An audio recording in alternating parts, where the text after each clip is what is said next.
Hello everyone, कैसे हैं आप सब। उम्मीद है आप सब अच्छे होंगे। फ्रेंड्स, आज की वीडियो में हम डिस्कस करेंगे BA programme 5th semester Hindi भाषा का व्यवहारिक व्याकरण। इसके फर्स्ट एंड सेकंड चैप्टर में ऑलरेडी अपलोड कर चुकी हूँ। अगर आपने वो नहीं देखे तो चैनल के प्लेलिस्ट में जाकर देख सकते हैं। आज की वीडियो में हम डिस्कस करेंगे चैप्टर 3 ध्वनि वर्ण में मात्राएं। प्रस्तावना यानी इंट्रोडक्शन। ध्वनि भाषा की सबसे लघु इकाई है। ध्वनि क्या है? भाषा की, लैंग्वेज की सबसे लघु इकाई, यानी लघु मतलब होता है सबसे छोटी इकाई है ध्वनि भाषा की। भाषा में वाक्य को भाषा की सबसे बड़ी इकाई के रूप में लिया जाता है और भाषा में यानी लैंग्वेज में जो सबसे बड़ी इकाई होती है वो क्या होती है? वाक्य। वाक्य को सबसे बड़ी इकाई के रूप में लिया जाता है भाषा में। आकार की दृष्टि से यह भाषा की सबसे बड़ी व्याकरणिक इकाई है और आकार की दृष्टि से देखें तो ये व्याकरणी जो है वो भाषा की सबसे बड़ी इकाई है, जबकि ध्वनि लघुतम इकाई, और जबकि ध्वनि क्या है? सबसे छोटी इकाई है। वाक्य, उपवाक्य, पदबंध, शब्द और ध्वनि व्याकरणिक भेद हैं। अर्थ, एक और स्तर। जो व्याकरणिक भेदों से संदर्भित है इन्हीं के माध्यम से संप्रेषण होता है, और जो व्याकरणी जो है वो भेदों से संदर्भित है उसी से क्या होता है? संप्रेषण, यानी कि कम्युनिकेशन का माध्यम है। वही कम्युनिकेशन का माध्यम क्या है? व्याकरण। यहाँ यह जिज्ञासा होती है कि ध्वनि क्या है, और यहाँ हमें उत्सुकता होती है कि ध्वनि है क्या, वॉइस है क्या, ध्वनि कितने वर्ग होते हैं और ध्वनि के कितने वर्ग होते हैं, और इनका वर्गीकरण जो है, क्लासिफिकेशन जो है वो किस प्रकार से किया जाता है। ध्वनि क्या है, ध्वनि को के कितने वर्ग होते हैं और ध्वनि का क्लासिफिकेशन किस प्रकार से किया जाता है, ये जानने की आपकी क्यूरियोसिटी होगी। उद्देश्य क्या है?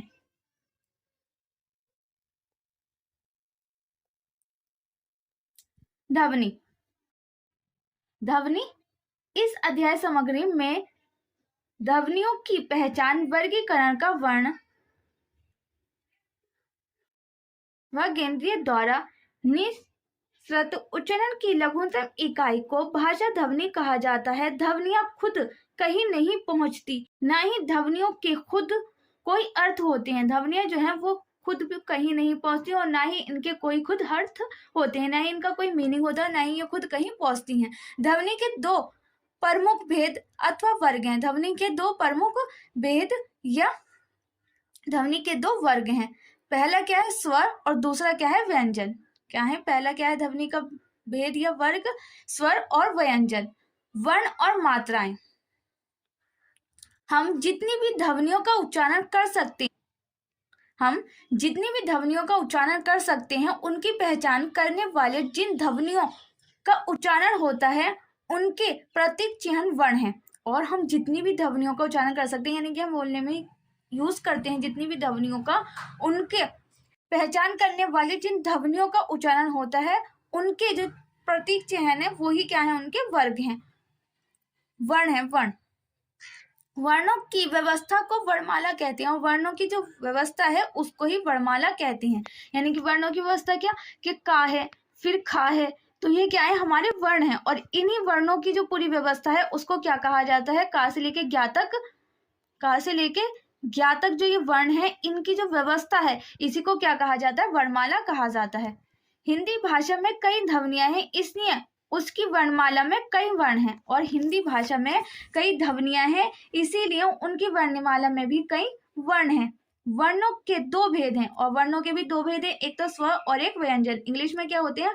वॉवल्स और कॉन्सोनेंट। स्वर को क्या कहते हैं? वॉवल कहते हैं, और व्यंजन को कहते हैं कॉन्सोनेंट। स्वर यानी वॉवल्स जिन वर्णों अर्थात ध्वनियों का उच्चारण करते समय श्वास मुख से अवध गति से निकलती है उन्हें स्वर वर्ण कहते हैं। जिन ध्वनियों का उच्चारण करते हैं, जब जिन ध्वनियों को हम बोलते समय उपयोग बोलते हैं तो उस समय जो श्वास मुख है ना उससे अवध गति से वो निकलते हैं वर्ड, तो उसी को क्या कहा जाता है? स्वर कहा जाता है। हिंदी के परंपरागत व्याकरण में आ, ई, उ, ए, ओ, औ ये क्या है? सारे के सारे स्वर हैं। क्या है? ये सारे के सारे स्वर हैं, यानी कि ये सब क्या है? व्यंजन है।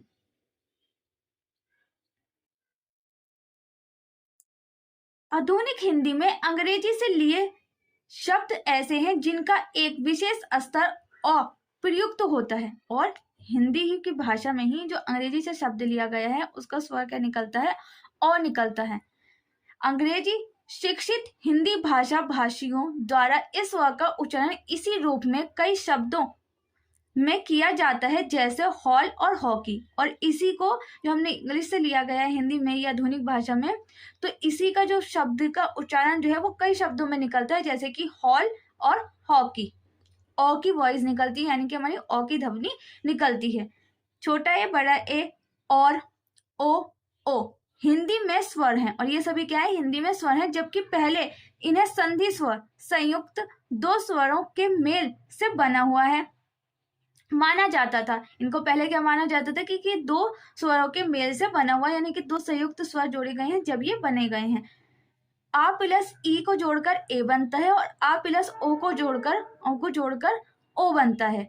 अब इन ध्वनियों के प्रमुख स्वर माना जाता है। अब इन्हीं ध्वनियों को क्या है, प्रमुख स्वर माना जाता है। अब ये नहीं माना जाता कि ये दो शब्दों से संयुक्त स्वरों से मिलकर बने हुए हैं। किंतु नए जैसे शब्द में ए और ओ का उच्चारण क्रमश संयुक्त स्वर आ ई यानी कि ना इया और उ के रूप में होता है। मात्रा की दृष्टि से स्वर दो प्रकार के होते हैं। अगर हम मात्रा की दृष्टि से देखें तो स्वर जो है वो दो प्रकार के होते हैं।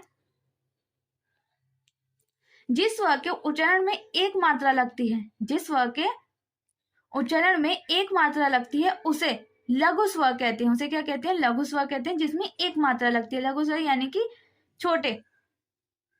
जिस स्वर के उच्चारण में दो मात्राएं लगती हैं उसे दीर्घ स्वर कहते हैं, और उसमें दो मात्राएं लगती हैं उसको दीर्घ स्वर कहते हैं, और जिसमें एक मात्रा लगती है उसको लघु स्वर कहते हैं। अब जो ये लघु स्वर है वो कौन कौन से है, आ ई उ ए और औ। और दीर्घ स्वर कौन से हैं, जिनमें दो मात्रा लगी हुई है, यानी कि एक तो आ है पहले, फिर उसमें एक और आ के आगे डंडा लगा दिया तो वो क्या हो गया, आ। इसमें क्या लग गई, दो मात्रा लग गई। ऐसे ही ई और फिर ई के ऊपर मात्रा लगा दी तो ये भी क्या, दो मात्रा लग गई, तो ये कौन सा होगा, दीर्घ स्वर। औ में भी पहले में मात्रा नहीं, इसमें एक और मात्रा लगा दी, फिर इसमें एक के ऊपर मात्रा लगा दी, एक खाली है इसके ऊपर मात्रा लगा दी, तो ये क्या हो जाएगा हमारा दीर्घ स्वर। तो ये सभी क्या है, हमारे दीर्घ स्वर हैं। और ये क्या है, लघु स्वर हैं।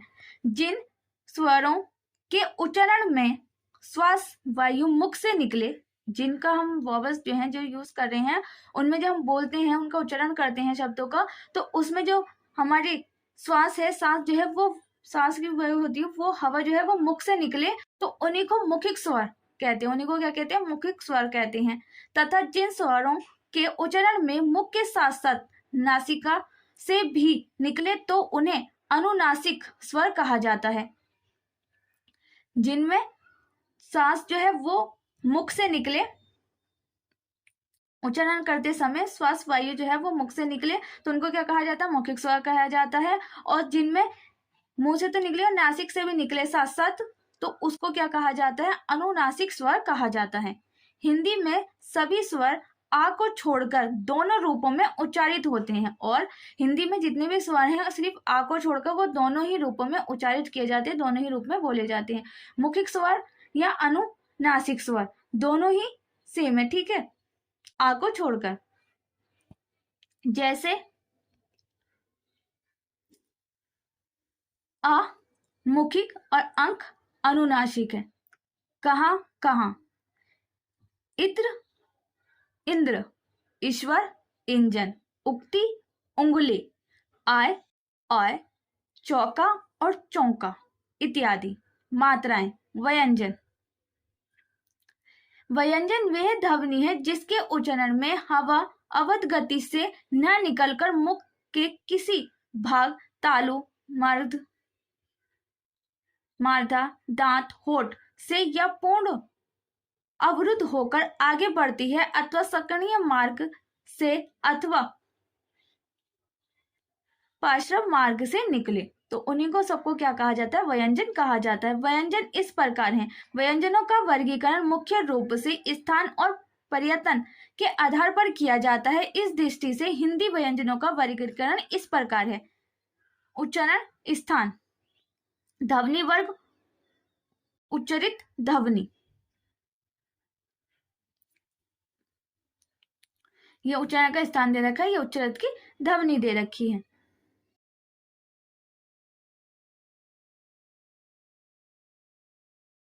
उच्चारण स्थान के साथ साथ उच्चारण की प्रक्रिया की व्यंजनों का वर्गीकरण इस प्रकार है। स्पर्श उच्चारण अवयवों के स्पर्श करने तथा साहस खोलने पर जिन ध्वनियों का उच्चारण होता है उन्हें स्पर्श कहा जाता है। का, ख, ग, घ, ट, ठ, ड, ढ, त, थ, द, ध, प, फ, ब, भ सभी ध्वनियां स्पर्श हैं। ये क्या है? सभी ध्वनियां क्या है? ये जो ध्वनियां निकली है, वॉइस निकली है, वो क्या है? स्पर्श है। और चा और झा को पहले स्पर्श संघर्षी नाम दिया जाता था। इनके उच्चारण में उच्चारण अवयव साहस खुलने के बजाय धीरे धीरे खुलते हैं। इनके जो साहस है एकदम खुलने के बजाय वो क्या कहते हैं? धीरे धीरे खुलते हैं च और झा में। ठीक है। मौखिक व नासिकीय व्यंजनों के वर्ग में मौखिक व नासिकीय ध्वनियां आती हैं। हिंदी में ड, उ, न, म व्यंजन नासिकीय हैं। इनके उच्चारण में श्वास वायु नाक से होकर निकलती है। जब इनका उच्चारण करते हैं तो हमारी सांस की जो है वो नाक से होकर निकलती है, जिससे ध्वनि का नासिकीकरण होता है। इसके स्थान पर अनुस्वर का प्रयोग भी होता है। इन व्यंजनों को छोड़कर बाकी सभी व्यंजन मौखिक हैं। और इन व्यंजन ये व्यंजन है, इन सभी को छोड़कर बाकी सब क्या है? मौखिक व्यंजन है। नेक्स्ट आ जाती है पार्श्वरावक ध्वनि। इन व्यंजनों के उच्चारण में श्वास वायु जी हाँ के दोनों पार्श्वों से निकलती है। ला ऐसी ही ध्वनि है। ला क्या है? ऐसी ही ध्वनि है। अर्धस्वर इन ध्वनियों के उच्चारण में अवयवों में कहीं भी स्पर्श नहीं होता तथा श्वास वायु अनवरोधित रहती है। हिंदी में या व अर्धस्वर क्या है? अर्धस्वर है। हिंदी में या और व जो है वो क्या है? अर्धस्वर। नेक्स्ट क्या रहती है? लुंठित इन व्यंजनों के उच्चारण में जिन्हा वर्तस भाग की ओर उठती है। हिंदी में रा व्यंजन इसी तरह की ध्वनि है। रा व्यंजन जो है वो लुंठित प्रकार की ध्वनि है। जिन व्यंजन ध्वनियों के उच्चारण में जिन्हा नोक कठोर तालु से झटके से अलग होती है उन्हें उत्स्पष्ट कहते हैं। ड और ण ऐसे व्यंजन हैं। वर्णों का वर्गीकरण यह फ्रेंड्स हम नेक्स्ट वीडियो में करेंगे। उम्मीद है आपको वीडियो पसंद आई होगी। वीडियो कैसी लगी कमेंट बॉक्स में लिखकर जरूर बताना। ऐसे इंटरेस्टेड वीडियो देखने के लिए चैनल को लाइक शेयर सब्सक्राइब करना ना भूलें और साथ में बेल आइकन को प्रेस करें जिससे कि आने वाली वीडियो की नोटिफिकेशन सबसे पहले आपके पास पहुंचे। अगर आपको किसी और टॉपिक पर वीडियो चाहिए तो वो भी आप मुझे कमेंट बॉक्स में बता सकते हैं। मिलते हैं नेक्स्ट वीडियो में। जब तक के लिए stay healthy, stay safe. Thanks for watching.